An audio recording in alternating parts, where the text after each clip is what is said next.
আসসালামু আলাইকুম আরহামতুল্লাহি ওয়া বারাকাতুহু। তো শিক্ষার্থী বন্ধুরা, তোমরা সবাই কেমন আছো? তোমরা লক্ষ্য করো, গণিত মূল বইয়ের 78 পৃষ্ঠার বাকি অংশগুলো আমি করে দিচ্ছি। তোমরা লক্ষ্য করো, 13 দাগে ভাগ করো, তাই না? এই যে 78 পৃষ্ঠায় লেখা আছে 13 দাগে ভাগ করো। 13 দাগের 1 দাগের অঙ্কটা তোমরা লক্ষ্য করো, 32.2 14 দিয়ে ভাগ করতে হবে।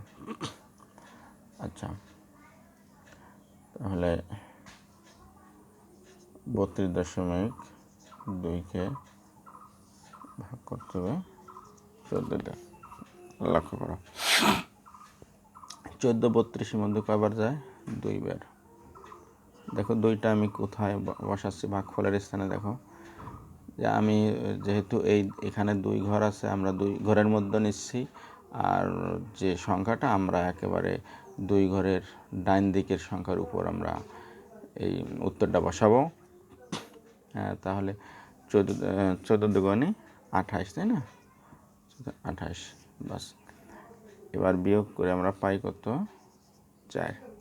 বিয়োগ করে 4 পাই। আমরা দশমিকের পরের সংখ্যাটা আনবো। আমরা ভাগফলের স্থানে দশমিক দিয়ে তারপর দশমিকের পরের সংখ্যাটা আনবো। এবার হলো 42, 14 42-এর মধ্যে যাবে 3 বার। 3 14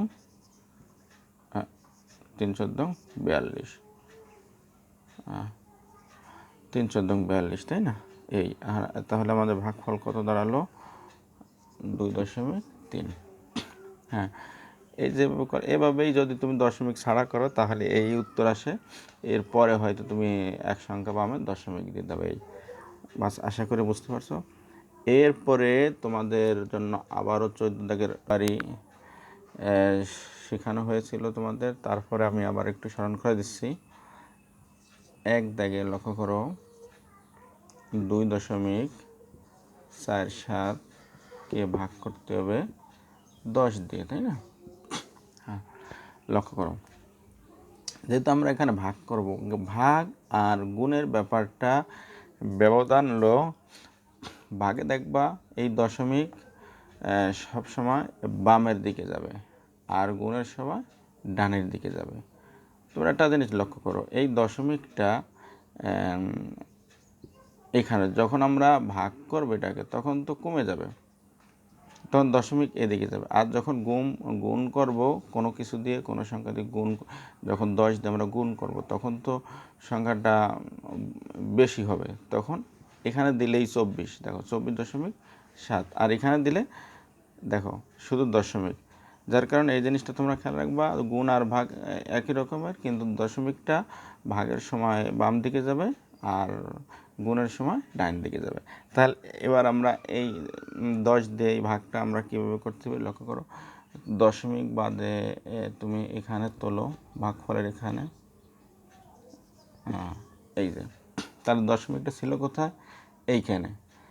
এখন আমাদের দশমিকটা কোথায় যাবে? যেহেতু 1-এর পরে একটা শূন্য আছে, তাই না? 1 শূন্য থাকলে বাম দিকে 1 ঘর বাম দিকে আসবে, তাহলে এখানে ছিল, এখানে থাকবে। হ্যাঁ, এইটাই উত্তর। 0.247, ঠিক আছে? এখানে একটা শূন্য দিতে পারো, না দিলেও সমস্যা নেই, বাস। এরপরে 2 দাগে আরেকটা অঙ্ক দেখো তোমরা, 14.2 দাগে লক্ষ্য করো, আমরা 3কে ভাগ দেবো 10 দিয়ে।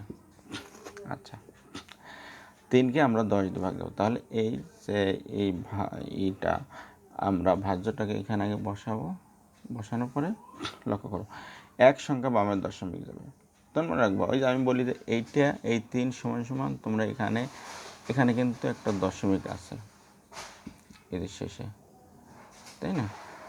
দশমিক আছে, তাহলে এই দশমিকটার পরে একটা শূন্য এরমভাবে লিখতে পারো তোমরা। তাহলে এক সংখ্যা বামের দিকে দশমিক আসবে, যেহেতু 10-এর পরে একটা শূন্য আছে, তাই না? আমরা তাহলে দশমিকটা এইখানে দিতে পারি, এখানে দিলে এখানে আর থাকলো না, তাই না? এই যে শূন্য পূর্ণ সংখ্যার স্থানে একটা শূন্য দিতে পারি, তাহলে হলো কত উত্তর 0.3, তাই না? এর পাশে শূন্যটা থাকলে সমস্যা নেই, না থাকলে সমস্যা নেই, তাই না? এর উত্তর আশা করি তোমরা বুঝতে পারছো। এবার প্রশ্নর অঙ্ক তোমরা একটু পড়ো।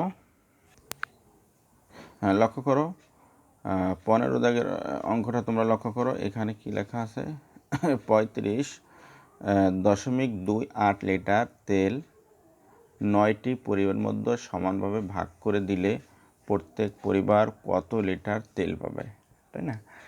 যেহেতু এখানে কথাটা বলতে 9টি পরিবার, তাই না? তেলের পরিমাণ হচ্ছে এত, এখন ভাগ করে দিলে এক পরিবারে কতটুকু তেল পাবে লক্ষ্য করো। আমি অঙ্কটা তুলে রাখছি, তোমরা লিখে নাও।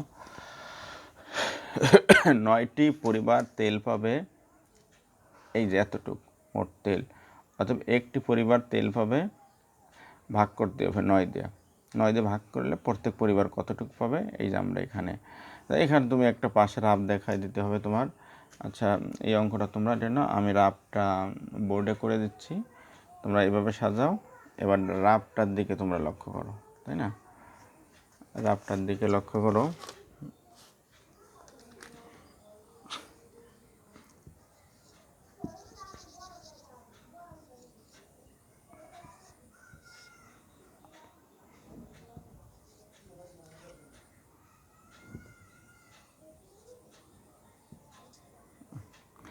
এখন 9 দিয়ে 35.88 আমরা ভাগ দেবো, তাই না? তাহলে 9 35-এর মধ্যে কয়বার যায়? 3 বার, 3 নং 27। যদি আমরা বিয়োগ করি কত হয়?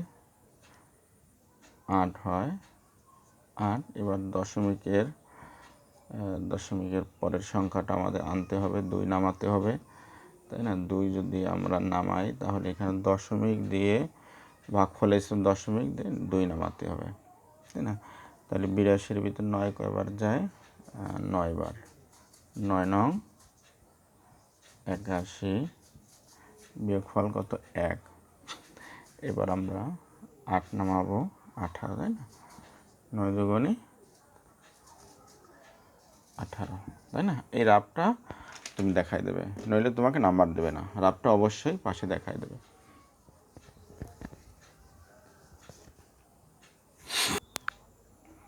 দুই নম্বরে এই যে 16 নম্বরে যে রাফটা তোমরা লক্ষ্য করো, রাফটার দিকে লক্ষ্য করো।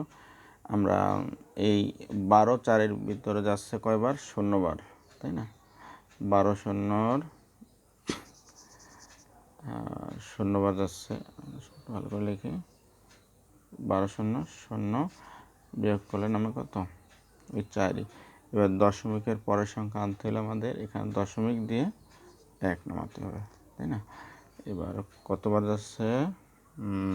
3 বারং 36, তাই না? 3 বার, 3 বারং 36, 36কে যদি আমরা বিয়োগ করি 6 আছে কত হলে 11 হবে, 5 হলে 3 আর 4 22 শূন্য বসে না 5, আমরা 4 নামাবো, 4 নামালে হলো 54, 54-এর ভিতর কয়বার যায়? 4 বার, 4 বারং 48, 48, তাই না? এবার 48কে যদি আমরা বিয়োগ করি তাহলে কত হয়? 8 আছে কত হলে 14 হবে, 6 হলে 1, 4, 5, 5 মিলে 0 22 শূন্য বসে না। এখানে আমাদের একটা শূন্য দরকার, এই ভাগকে চালিয়ে যাওয়ার জন্য আমরা একটা শূন্য এখানে নেব, বাস। এখানে আমরা একটা শূন্য নেব, তাহলে এই শূন্যটা আমরা এখানে আনবো। তাহলে এবার কয়বার যায়? 12, 5 বার, হ্যাঁ 5 বার, 5 বারং 60 শূন্য, ঠিক আছে? রাফটা তোমরা আশা করি বুঝতে পারছো। তো বন্ধুরা এই পর্যন্ত, তো ভালো থাকো। এর পরের যে ভিডিওটা আসতেছে 7-এর খ, খুবই গুরুত্বপূর্ণ, যেহেতু দশমিক সংখ্যা দিয়ে কিভাবে গুণ করতে হয়, কিভাবে ভাগ করতে হয়। সে পর্যন্ত ভালো থাকো, সুস্থ থাকো।